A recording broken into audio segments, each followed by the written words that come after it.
सभी को दिवाली की हार्दिक शुभकामनाएं।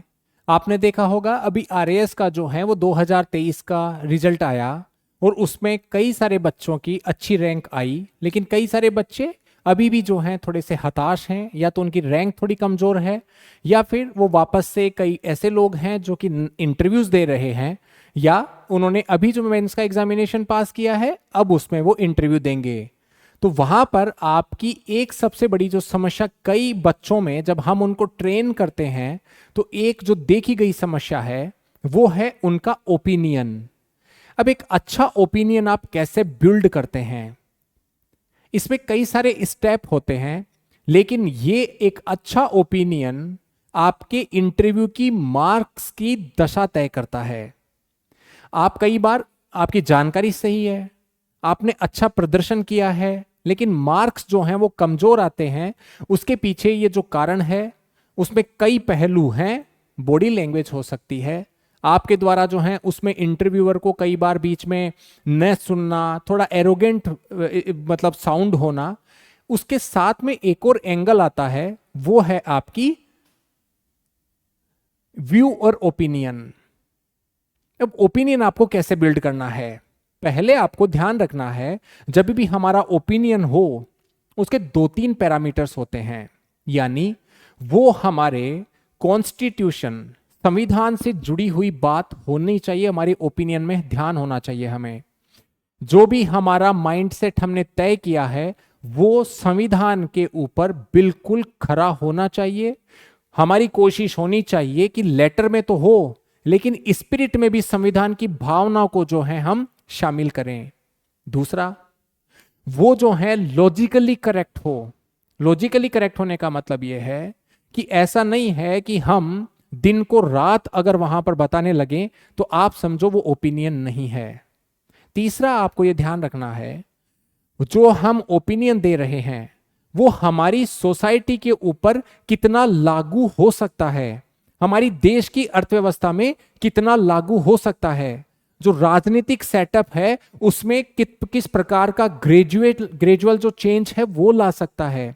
हम सिस्टम को एब्रप्टली चेंज नहीं कर सकते, हम वो आदर्शवादी विचारधारा नहीं रख सकते जो न तो आ सकती है और न जो है उसके आने के कारण हम बच सकते हैं।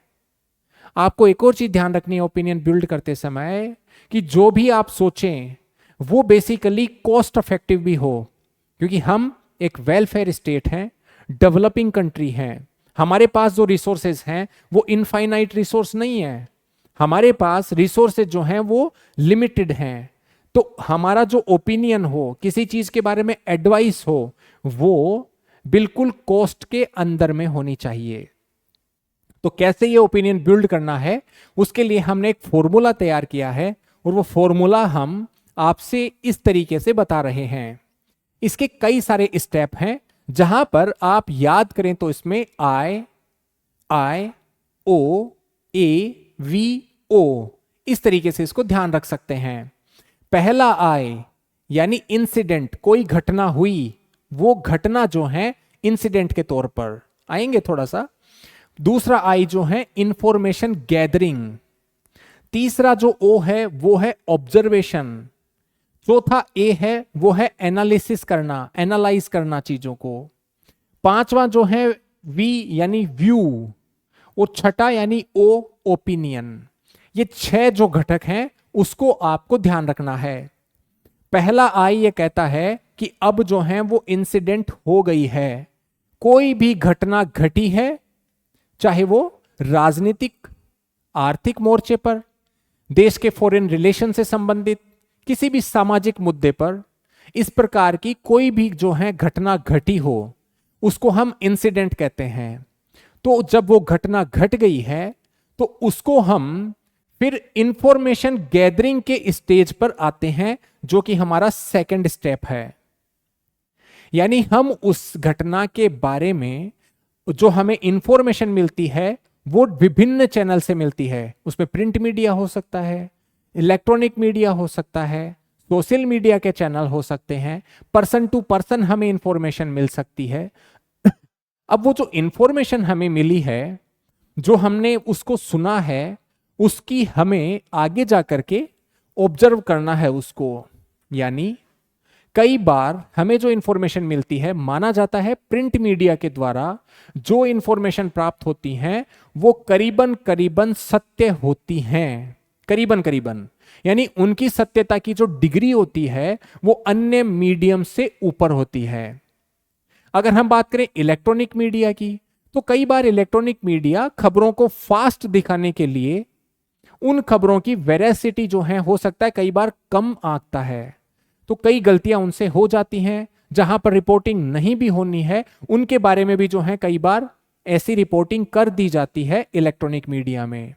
लेकिन सोशल मीडिया का जो भंडार है वहां पर न तो हमें ऑथेंटिक चीजों को पता है, न जो है हम उन हैंडल्स को बिलीव कर सकते जिन्होंने इस प्रकार के जो हैं वो घटनाओं को प्रदर्शित किया है। आर्टिफिशियल इंटेलिजेंस के जमाने में कई सारी technologies, specially deep fake technologies, वो आदमी की वॉइस को वीडियो फॉर्मेट में किस तरीके से जो है परिवर्तन ला दे, हम उसकी वेरासिटी नहीं जान सकते। इसलिए हमें ध्यान रखना है कि जहां से हमें इंफॉर्मेशन मिली है उसका सोर्स क्या है। कई बार हमें पर्सन टू पर्सन भी इंफॉर्मेशन मिलती है। अब उस पर्सन की हमें पर्सनैलिटी के ऊपर भी ध्यान देना है। क्या वो प्रशासन से जुड़ा हुआ इंसान है? क्या वो एजुकेशन का बहुत ही हाई एकेडमिक नॉलेज रखने वाला इंसान है? या फिर जो है जिनको चीजों की कम ही नॉलेज है वो इंसान है?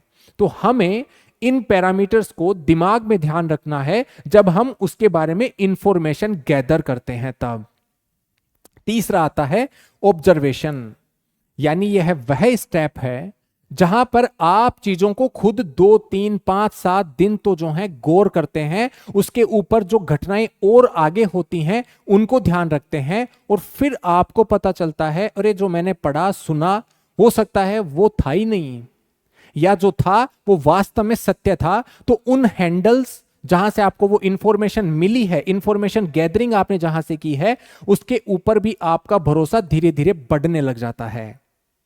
तो ये ऑब्जर्वेशन वाली जो टेक्निक है आपको ध्यान रखनी चाहिए।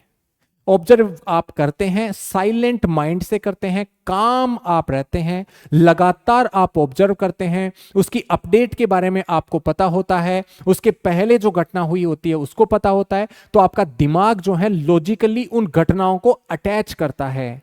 और जब हम अटैच करते हैं तो डेफिनेटली हमारा जो एक तीसरा स्टेप है ओपिनियन बिल्डिंग में, ओ यानी ऑब्जर्वेशन, वो हम करते हैं। उसके बाद में एक स्टेप आती है, उसको कहते हैं हम एनालाइज। तो जब हमने ऑब्जर्व कर लिया ना, तब हम चीजों के विभिन्न पहलुओं को हमारे शांत चित्त में जो है एनालाइज करते हैं। और एनालाइज कहां कहां करते हैं?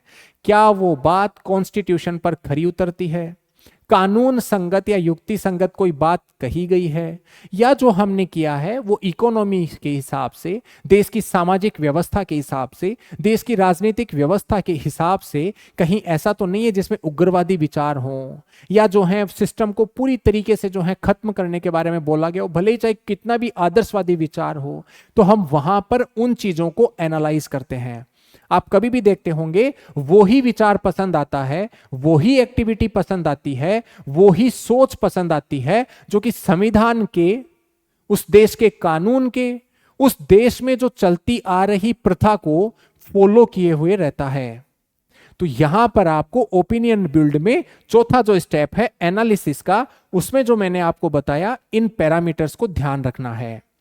तो जब ओपिनियन आपका धीरे धीरे किसी भी चीज में एनालिसिस के माध्यम से बिल्डअप होने लग जाता है, तब आपका डेवलप होता है वहां पर व्यू पॉइंट। व्यू पॉइंट से आपका तात्पर्य यह है आपके दिमाग में अब वो चीजें बैठ गई हैं कि अच्छा इसका ये मतलब है। हमारे दिमाग में उस चीज की सत्यता, उस चीज की लॉजिकल अंडरस्टैंडिंग, उस चीज की कॉन्स्टिट्यूशनल एंड लीगल वैलिडिटी, उस चीज की जो है ट्रेडिशनल या जो मॉडर्निटी या फिर ट्रेडिशन से हटती हुई अप्रोच के बीच का बैलेंस, रिसोर्सेज को ध्यान में रखते हुए उस सोच की जो है लॉजिकल अंडरस्टैंडिंग आप डेवलप करते हैं। आपके दिमाग में जो है वो व्यू पॉइंट जमा हो जाता है। जब ये आपके दिमाग पॉइंट में व्यू पॉइंट स्थापित होता है तो वहां पर जो है आपका ओपिनियन आपके अंदर में रहता है। नेक्स्ट स्टेप आती है जब आप इस व्यू को ओपिनियन बनाते हैं, यानी उस चीज के बारे में आपकी सोच अब आपके व्यू पॉइंट से किसी अन्य को बताया गया जो विचार है वो आपके ओपिनियन की तरह सामने आता है। यानी आप उसके बारे में क्या सोचते हैं। जैसा मान लो आप इंटरव्यूअर को कुछ बता रहे हैं, तो इंटरव्यूअर को आप किसी भी घटना के बारे में बताएंगे तो तब बताएंगे जब आपने उस चीज के 5 चरण पूरे कर लिए हैं, जहां पर वो घटना, उस घटना के बारे में जो आपने इंफॉर्मेशन ली, उस घटना को आपने ऑब्जर्व किया, उस घटना को आपने एनालाइज किया और उसके बाद में दिमाग में एक व्यू पॉइंट सेट किया और फिर जाकर के वो चीज आपने नरेट की, उस चीज को आपने इंटरव्यूअर के सामने रखा और वो होता है आपका ओपिनियन। तो यहां पर आपकी बहुत इंपॉर्टेंट जो है एक इंटरव्यू में रिक्वायरमेंट होती है, और ये जब आप सही तरीके से करते हैं, कॉन्स्टिट्यूशनली और लीगली वैलिड तरीके से करते हैं, तो यहां आपके नंबर कटने के चांसेस बहुत कम हो जाते हैं। अगर आपने 2-5 सवालों का जवाब नहीं भी दिया हो, लेकिन जो दिया वो ओपिनियन जो है आपने सही किया हो।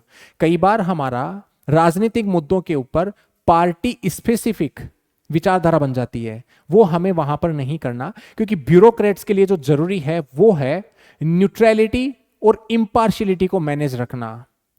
उसका मतलब यह है कि जिसने भी अच्छा काम किया हो, अगर आपने इन पैरामीटर्स के ऊपर उन चीजों को देखा है तो डेफिनेटली जो है आप अच्छा ओपिनियन देंगे।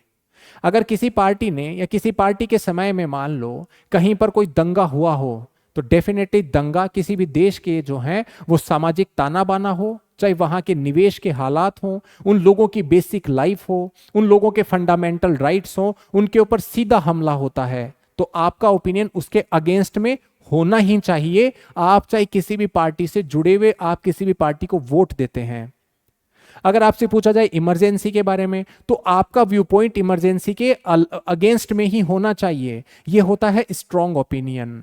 वो इसलिए होना चाहिए कॉन्स्टिट्यूशन के खिलाफ, कानूनों के खिलाफ, जो लोगों को बेसिक फंडामेंटल जो जरूरी हैं राइट्स, मूलभूत आवश्यकताएं, मूलभूत अधिकार, उनके ऊपर हनानगर कर दिया जाए, तो उस प्रकार की सिचुएशन हमारे लिए जरूरी नहीं है ना। तो अब आपने वो ओपिनियन बिल्ड किया। कई बार आपसे पूछ लिया जाए फॉरेन रिलेशंस के बारे में, तो वहां पर आपके व्यू पॉइंट जो होने चाहिए, ओपिनियन होना चाहिए, वो देश का इंटरेस्ट सर्वप्रथम होना चाहिए।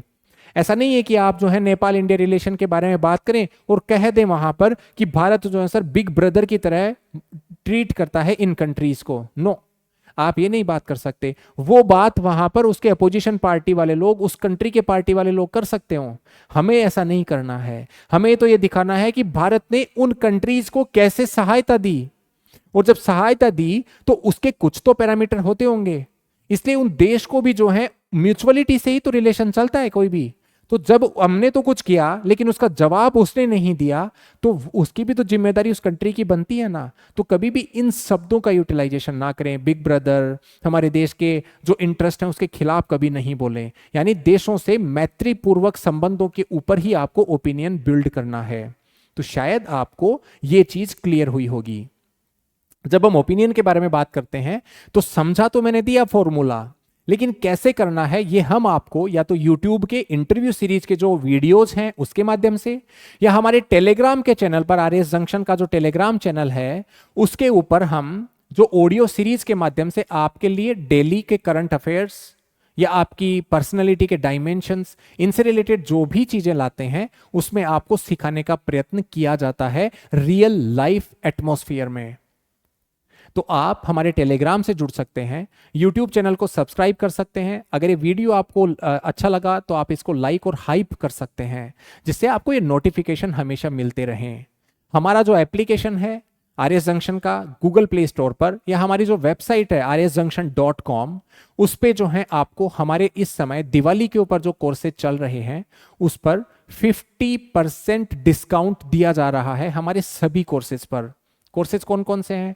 इंटरव्यू का कोर्स है, UPSC RAS वगैरह का इंटरव्यू का कोर्स है, मेंस के कोर्सेज हैं, उसी के साथ में PSI का कोर्स है, टेस्ट सीरीज हैं, EORO के टेस्ट सीरीज हैं, सब पर फ्लैट 50% ऑफ। और इसीलिए दिया जा रहा है दिवाली आपके लिए भी मंगलमय हो। तो इस प्रकार के चीजों के बारे में अपनी इन डेप्थ अंडरस्टैंडिंग डेवलप करने के लिए हमारे चैनल को आप सब्सक्राइब करें। आज के लिए इतना ही। Thank you.